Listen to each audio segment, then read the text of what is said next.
Le cours d'économie que je ferai cette année est un cours qui s'intitule « Institutions, gouvernance publique et développement économique ». Il se trouve qu'en fait, on a beaucoup parlé de microéconomie et de macroéconomie dans l'analyse économique.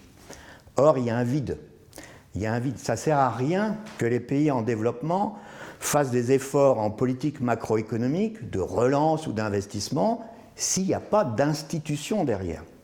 S'il n'y a pas d'institution, c'est-à-dire s'il n'y a pas un cadre juridique, économique fort qui permette la liberté d'innover, la liberté d'entreprendre, qui permette la protection des droits de propriété et qui permette évidemment la capacité des individus à comprendre ce qu'ils font. Je fais allusion ici à l'éducation. On a remarqué bien sûr que si par exemple il n'y a pas de droit de propriété écrit, l'économie ne peut pas avancer.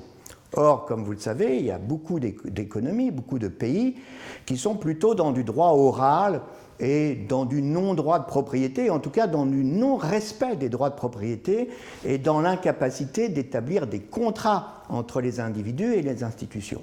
S'il n'y a pas des institutions fortes, il ne peut pas y avoir de développement économique.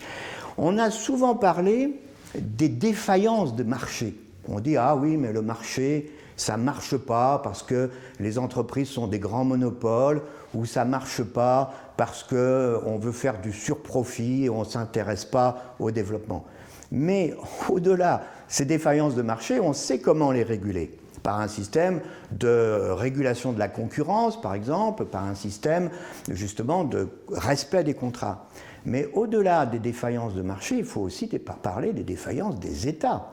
Si votre État est un État dictatorial, il y a une défaillance fondamentale de l'État. L'État ne peut pas gouverner. Donc la gouvernance publique ne peut pas permettre le développement économique.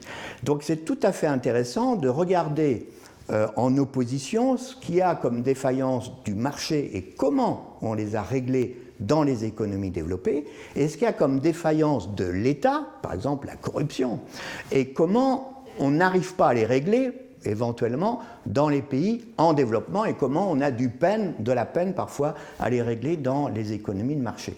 Donc mettre en lumière ces antagonismes, défaillance de marché, défaillance d'État, gouvernance privée, gouvernance publique et développement économique me paraît un élément très important dans la compréhension de l'économie mondiale.